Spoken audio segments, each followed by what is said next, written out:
The boat rocked gently, but my heart thundered like a storm was breaking inside me. Clara's green eyes locked onto mine, and for a moment the world, Lake Tahoe's glassy surface, the fading sun, the weight of my engagement ring vanished. I wasn't ready for what she'd say next, or how it would unravel everything I thought I knew about love. My name is Elena Harper, 28, a graphic designer from San Francisco with a penchant for sketching sunsets and a life carefully planned out. I was engaged to Mark, a kind, predictable man who checked every box on my safe future list. We were set to marry in 3 months, and I'd convinced myself I was happy. Until Clara, Mark's older sister, stormed into my life like a wildfire I couldn't extinguish. At 30, Clara was everything I wasn't. Bold, unapologetic, with a sharp tongue and a past she kept locked away. She'd returned to California after years abroad, and from the moment we met, her presence unsettled me in ways I couldn't explain. It started at a family dinner, the kind where Mark's parents droned on about wedding venues while I nodded politely. Clara, late as usual, strode in wearing a leather jacket, her short black hair tousled like she'd just ridden through a storm. She barely glanced at me, but when she did, her gaze felt like a current pulling me under. "So you're the one taming my brother," she said, her voice low, teasing. I laughed it off, but my cheeks burned. Mark squeezed my hand under the table, oblivious to the way my pulse raced. Not for him but for her. Weeks passed, and Clara became a fixture in our lives. She dropped by our apartment unannounced, sprawl on the couch with a beer, and challenge me to debates about art or politics. Her intensity was magnetic, her laughter a spark that lit something dangerous in me. I'd catch myself staring at her hands, strong and callous from years of manual labor abroad, wondering what they'd feel like against my skin. I hated myself for it. I was engaged, straight, or so I'd always thought. But Clara's presence made me question everything. Like a map I'd followed blindly was suddenly redrawn. The turning point came during a family trip to Lake Tahoe. Mark's mother, Diane, insisted on a bonding weekend before the wedding, renting a cabin by the lake. I dreaded it. Diane's passive-aggressive jabs about my artsy career always stung, but Mark begged me to go. Clara was there, too. Her presence both a comfort and a torment. On the second day, Diane suggested a boat ride to clear the air. I didn't know then that clearing the air would mean shattering my carefully built world. We piled into a small wooden boat, me, Clara, Diane, and Mark's younger cousin, Tim. Mark stayed behind, claiming a headache. The lake was calm, the water reflecting the mountains like a painting I'd never capture. Diane, ever the matriarch, steered the conversation toward the wedding, her voice dripping with judgment. "Elena, you're sure you're ready for this? Marriage is a commitment, not a whim."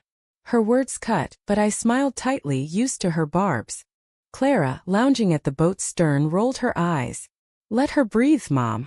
Not everyone needs a lecture on commitment." Her tone was sharp, protective, and it sent a shiver through me. Diane's lips pursed, but she didn't snap back. Instead, she turned to me, her eyes narrowing. "Clara's always been different. Haven't you noticed, Elena? She's not like us." The words hung heavy, laced with meaning I didn't yet grasp. Clara stiffened, her jaw tight, but she didn't respond. Tim, oblivious, tossed a pebble into the water, breaking the tension. I wanted to ask what Diane meant, but the air felt charged like a storm about to break. I glanced at Clara, hoping for a clue, but she stared at the horizon, her expression unreadable. That night, back at the cabin, I couldn't sleep.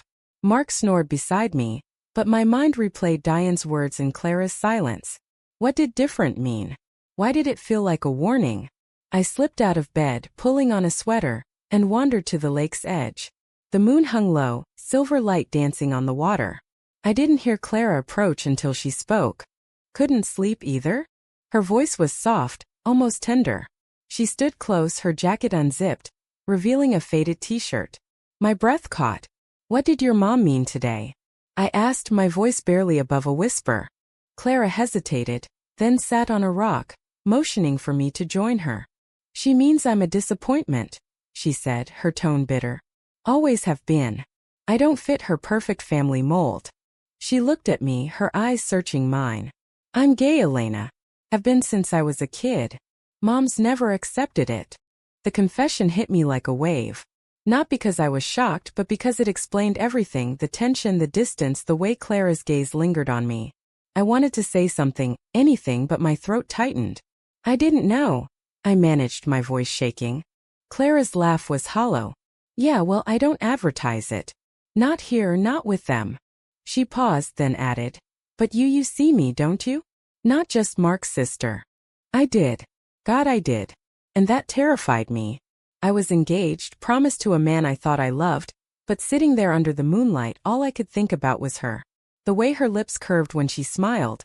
The way her voice softened when she said my name. I stood abruptly, muttering an excuse, and fled back to the cabin, my heart pounding. The next morning, Diane cornered me in the kitchen. Be careful with Clara, she said, her voice low, venomous. She's trouble. Always has been. Her words felt like a blade, but they also ignited something in me, defiance maybe, or something deeper. I didn't respond, but as I watched Clara laugh with Tim by the lake, I knew I was falling and there was no going back. The days at Lake Tahoe blurred into a haze of stolen glances and unspoken words. Clara's confession had cracked something open in me. A truth I'd buried under years of shoulds and supposed to. Every time she was near, my skin buzzed, my carefully constructed life fraying at the edges. Back at the cabin, the tension between Clara and Diane was palpable. Meals were a minefield. Diane's pointed comments about family values clashed with Clara's sharp retorts. Mark, bless him, remained oblivious, chatting about wedding bands and honeymoon plans. I played my part, smiling, nodding, but my mind was elsewhere, tethered to Clara's green eyes and the way they seemed to see straight through me. On the third day, Clara suggested a hike to Emerald Bay, just the two of us. You need a break from Mom's interrogation, she said, her grin mischievous. I hesitated. Being alone with her felt dangerous. But I agreed, desperate to escape the cabin's suffocating air. We trekked through pine-scented trails, the lake glittering below like a promise. Clara moved with ease, her confidence infectious, and for the first time in days I felt like I could breathe. We stopped at a lookout, the view breathtaking. Clara handed me her water bottle, her fingers brushing mine. The touch was electric and I pulled back, flustered. You okay? She asked, her voice gentle but probing. I nodded, avoiding her gaze, but she stepped closer. Elena, what's going on? You've been different since the boat. I wanted to lie, to say it was nothing, but the words wouldn't come. Instead I blurted, I don't know who I am anymore. My voice cracked and I hated how vulnerable I sounded. Clara's expression softened, and she sat on a nearby rock, patting the space beside her. I sat, my hands trembling. Talk to me, she said. No judgment. So I did. I told her about my childhood in Sacramento, raised by parents who prized stability over passion. How I'd chosen graphic design because it was practical. How I'd fallen into a relationship with Mark because he was safe, steady. But safe wasn't enough anymore. Not when she was standing in front of me, making my heart race in ways Mark never had. Clara listened, her eyes never leaving mine. When I finished, she was quiet for a long moment. You're allowed to want more, Elena, she said finally. You're allowed to want what you want. Her words hung between us, heavy with meaning. I knew what she meant, but I wasn't ready to face it. Not yet. That night, back at the cabin, Diane's scrutiny intensified. She caught me alone in the living room, her arms crossed. You and Clara seem close, she said, her tone icy. Be careful, Elena. She's not stable. She'll pull you down with her. Her words stung, but they also sparked anger. Clara's not the problem, I snapped, surprising myself. Diane's eyes widened, but before she could respond, Clara appeared in the doorway, her expression unreadable. Everything okay here? She asked, her voice calm but firm. Diane muttered something and left, leaving us alone. Thanks, I said, my voice barely above a whisper. Clara shrugged, but her eyes were warm. She's always been like that. Don't let her get to you. She stepped closer and for a moment I thought she might touch me. My hand, my face, anything, but she didn't. Instead she said, You deserve better than this, Elena. You know that, right? I didn't answer. I couldn't. Because deep down I knew she was right and it terrified me. The next day, Diane insisted on another boat trip, this time with just the three of us, her, Clara, and me. Mark, still nursing his headache, stayed behind. The lake was choppy, mirroring the storm brewing inside me. Diane was relentless, peppering me with questions about my commitment to Mark, my future, my values. Clara sat silently, her jaw tight, until Diane turned her venom on her. "You've always been selfish, Clara," Diane said, her voice cutting. "Running off, living your lifestyle. And now you're dragging Elena into your mess." The accusation hit like a slap. Clara's face hardened, but before she could respond, I found my voice. "Stop it," I said, my hands shaking. "Clara's not dragging me anywhere. I'm here because I want to be." The words surprised even me, and Diane's mouth fell open. Clara's eyes met mine, a mix of shock and something else, hope maybe. The boat rocked harder, and for a moment I thought we'd capsize, but it was my world that was tilting, not the water. That night, Clara found me by the lake again.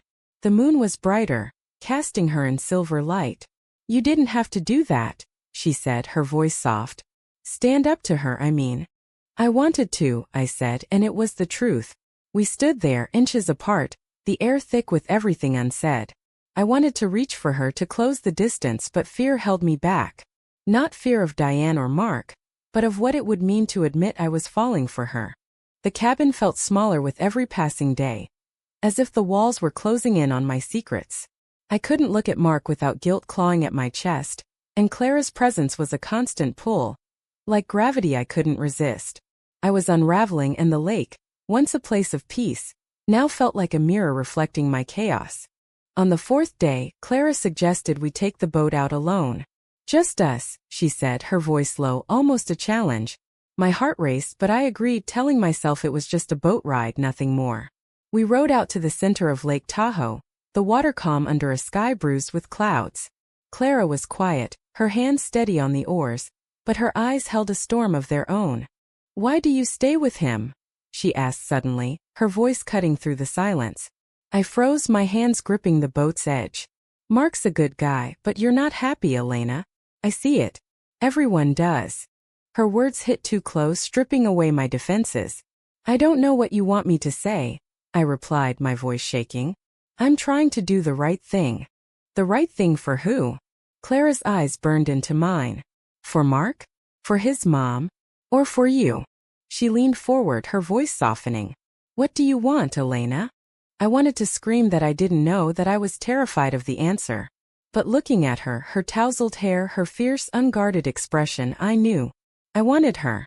Not the life I'd planned, not the safety of Mark's arms, but the wild, uncertain pull of Clara. My silence was answer enough. She reached out, her hand brushing mine, and I didn't pull away this time. Her touch was warm, grounding, and for a moment I let myself feel it. The moment shattered when Diane's voice called from the shore. "Elena! Clara! Get back here!" Her tone was sharp, commanding. Clara's hand dropped, and we rowed back in silence, the weight of what almost happened hanging between us. Back at the cabin, Diane was waiting, her arms crossed. "What were you two doing out there?" she demanded, her eyes darting between us. I stammered, but Clara stepped forward, her voice steady. "Just talking, Mom. Relax." Diane's gaze lingered on me, suspicious, but she didn't press further. That night, she pulled me aside again. "I'm watching you, Elena," she said, her voice low. "Don't make a mistake you'll regret." Her words felt like a threat, and I realized she knew, or at least suspected, what was brewing between me and Clara. The next morning, I woke to find Clara gone. Mark said she'd left for a work thing, but I didn't believe it. The cabin felt empty without her, and my guilt was overshadowed by a gnawing ache. I needed to see her, to talk, to understand what was happening to me. I texted her, my fingers trembling. "Where are you? We need to talk." Her reply came hours later. "Meet me at the pier tonight. 10 p.m. My heart leapt, but fear coiled in my gut. What was I doing? I was engaged, yet here I was, sneaking out to meet my fiancé's sister under the cover of darkness. The pier was deserted when I arrived, the lake lapping softly against the wood. Clara was there, leaning against a post, her silhouette stark against the moonlight. "You came," she said, her voice soft but heavy with meaning. "I had to," I admitted, stepping closer. "Clara, I don't know what's happening to me. I'm not supposed to feel this way." She turned to face me, her eyes searching. "But you do," she said simply. "And so do I." Before I could respond, she closed the distance, her lips brushing mine. The kiss was tentative at first, then desperate, like we were stealing time from the universe. My hands found her waist, pulling her closer, and for those fleeting seconds nothing else mattered. Not Mark, not Diane, not the life I'd planned. We broke apart, breathless, and reality crashed back. "What are we doing?" I whispered, my voice trembling. Clara's hand cupped my cheek, her thumb brushing my skin. "We're being honest," she said. "For once." But honesty came at a cost. The next morning, Diane's icy stare told me she knew. She didn't say it outright, but her silence was louder than words. At breakfast, she announced we were cutting the trip short. "Family emergencies," she said, her eyes locked on me. I felt like a criminal caught in a crime I hadn't meant to commit. As we packed, Clara pulled me aside. "This isn't over," she whispered, her hand squeezing mine. "Not unless you want it to be." Her words were a lifeline but also a weight. I didn't know what I wanted, or what I was willing to risk. Back in San Francisco, the city's fog felt like a shroud over my heart. I went through the motions: work, wedding planning, dinners with Mark, but Clara's kiss lingered, a secret I carried in every breath. I hadn't seen her since Tahoe, but her texts were a lifeline, each one a spark reigniting the fire I tried to smother. Mark noticed my distance. "You okay, babe?" he asked one night, his brow furrowed. I nodded, forcing a smile, but the lie tasted bitter. I loved Mark, or at least I had, but it was a quiet love built on comfort and expectation. Clara's love, if I could call it that, was a storm, wild and terrifying, but so alive it made everything else feel like a shadow. I met Clara in secret a week later, at a small cafe in the Mission District. She looked tired, her eyes shadowed, but her smile was like sunlight breaking through clouds. "I missed you," she said, her voice low. We sat in a corner booth, our knees brushing under the table, and talked for hours, about her years abroad, my dreams of painting, the lives we'd both been too scared to live. But Diane's shadow loomed. She called me the next day, her voice cold. "I know what's going on, Elena. End it, or I'll tell Mark." My stomach dropped. I wanted to deny it, to say she was wrong, but the truth was written in every stolen glance, every touch. "You'll ruin this family," she added, and hung up. Her threat haunted me, but it also steeled my resolve. I couldn't keep living a lie. That night I told Mark I needed space. His face crumpled and guilt tore through me, but I couldn't stay for his sake or Diane's. "Is there someone else?" he asked, his voice breaking. I couldn't answer, not yet. I just hugged him and left, tears streaming down my face. Clara was waiting at her apartment when I arrived, her expression a mix of hope and fear. "You okay?" she asked, pulling me inside. I shook my head, collapsing onto her couch. "I told Mark I need time," I said. "But your mom, she knows, Clara. She's going to ruin everything." Clara's jaw tightened, but she sat beside me, her hand finding mine. "Let her try," she said fiercely. "I've spent my life hiding from her, Elena. I'm done." She leaned in, her forehead against mine. "I want you. All of you. If you'll have me." Her words broke something in me, fear maybe, or the last of my resistance. I kissed her hard, pouring every ounce of longing into it.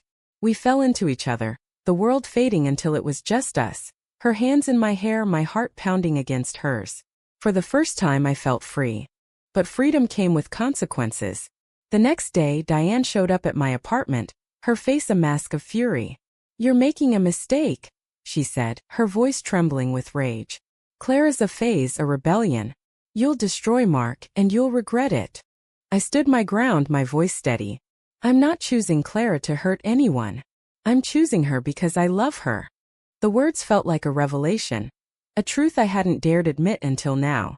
Diane's eyes widened, but she said nothing, turning and leaving without another word. That night, Clara and I made a plan. We'd move slow, give Mark time to heal, but we wouldn't hide. Not anymore. We spent hours talking, dreaming of a future that felt possible for the first time. A small house by the coast, a studio for my art, a life built on truth. But Diane wasn't done. The next morning I woke to a text from Mark. "We need to talk." Mom told me everything. My heart sank. Clara was still asleep beside me, her face peaceful, but I knew the storm was coming. The cafe where I met Mark was crowded, but it felt like we were the only two people in the world. His eyes were red, his hands fidgeting with a coffee cup. "Is it true?" he asked, his voice raw. "You and Clara?" I nodded, my throat tight. I'm so sorry, Mark. I didn't mean for this to happen. He looked away, his jaw clenched, and I braced for anger. But when he spoke, his voice was soft, broken. I just want you to be happy, Elena. If that's not with me, I'll survive. His kindness hurt more than any accusation could. We talked for hours, unraveling the life we'd planned. He didn't hate me, but the pain in his eyes was a wound I'd carry forever. As I left, he hugged me, a quiet goodbye to what we'd been. Clara was waiting at her apartment, her expression tense. How'd it go? She asked, pulling me into her arms. I told her everything, tears falling as I spoke. She held me, her strength anchoring me. We'll get through this, she said. Together. Diane's wrath didn't stop. She called, texted, even showed up at Clara's place, demanding we fix things. But Clara was done bending to her mother's will. I love her, Mom, she said, her voice steady. And I'm not ashamed of it. Diane left in a huff, but her silence afterward was louder than her words. Months passed and the wounds began to heal. Mark moved on, finding solace in his work and new friendships. Diane kept her distance, her disapproval a quiet hum in the background. Clara and I built a life. Messy and perfect, but ours. We rented a small apartment in Oakland, where I painted in the mornings and she fixed up old motorcycles in the garage. We laughed, fought, loved with a fierceness I'd never known. One evening we took a boat out on the bay, just the two of us. The water was calm, the city lights twinkling in the distance. Clara rowed, her eyes catching the starlight. You ever think about that first boat ride? She asked, a smile playing on her lips. All the time, I said, leaning toward her. It's where I started falling for you. She laughed, pulling me close, and we kissed, the boat rocking gently beneath us. The world felt right, like a puzzle finally complete. Looking back, I realized the boat wasn't just where Diane tried to tear us apart. It was where I found myself. Love, I learned, wasn't about safety or plans. It was about courage, about choosing truth over fear. Clara was my truth, my home. And no matter what storms came, we'd face them together.